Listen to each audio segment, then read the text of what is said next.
Assalamualaikum warahmatullahi wabarakatuh. Selamat berjumpa dengan tutorial kimia bersama orib.info. Dalam video ini akan kita bahas senyawaan xenon.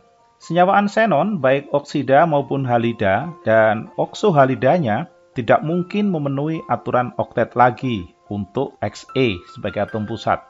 Sebab elektron valensinya sendiri sudah berjumlah 8 dan dengan ukuran jari-jari kovalen yang cukup besar, maka Xe sangat tidak mungkin untuk mengikuti aturan oktet. Xe sendiri berada di periode kelima dan golongan 8A pada tabel periodik unsur. Oleh karena itu, menggambar struktur Lewis untuk senyawaan tersebut memperkirakan bentuk molekul, memperkirakan tipe hibridisasi, serta memperkirakan kepolarannya menjadi relatif lebih mudah. Kita fokus pada valensi atom luar yang mengelilingi Xe. Kita bisa memandang Xe dalam molekul itu sebagai pelayan atom luar. Ia akan memenuhi kebutuhan elektron atom lain yang diikatnya ketika membentuk ikatan kovalen sehingga memenuhi aturan oktet. Mari kita bahas contohnya satu dalam video ini dan akan dilanjutkan dalam video yang lainnya.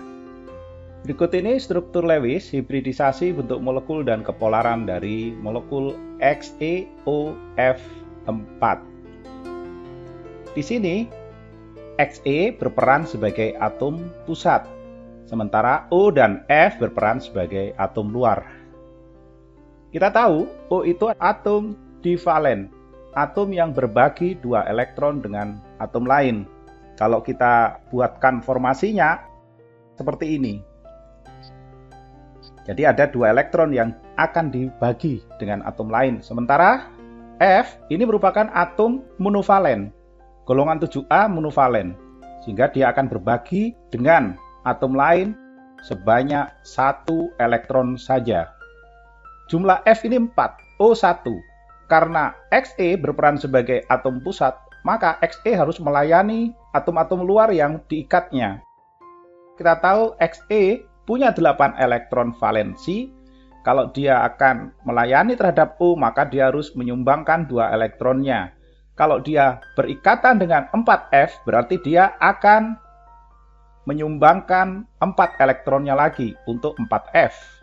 Dan kalau kita hitung dari formasi yang ada, formasi ikatan Xe sebagai atom pusat, dia berarti sudah menggunakan 6 elektron valensinya. Oleh karena itu masih tersisa 2 elektron lagi yang kita sebut nanti sebagai elektron bebas.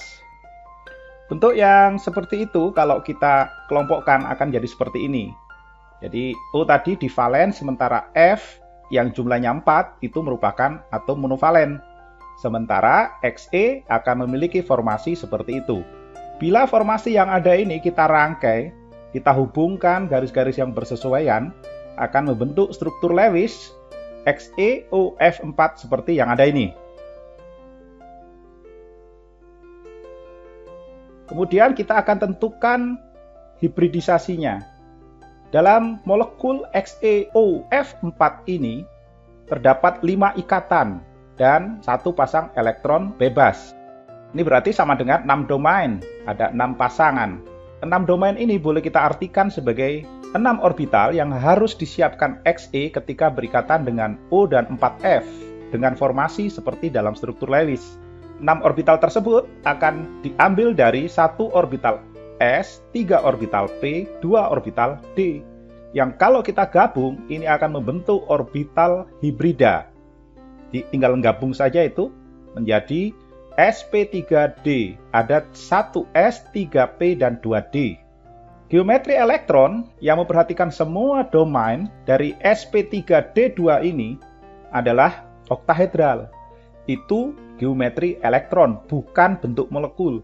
Kalau bentuk molekulnya dengan menggunakan sistem AXE adalah AX5E1.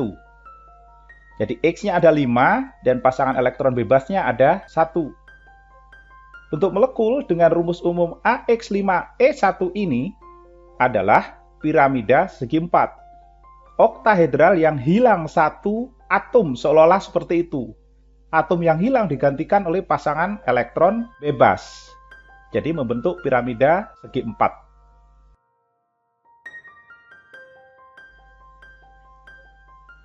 Kalau kita amati, tidak semuanya ini simetris ya.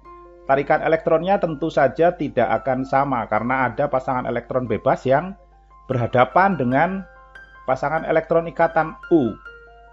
Oleh karena itu, sifat dari XeOF4 ini menjadi polar. Jadi sifatnya polar karena resultan dari momen dipolnya tidak menghasilkan nol.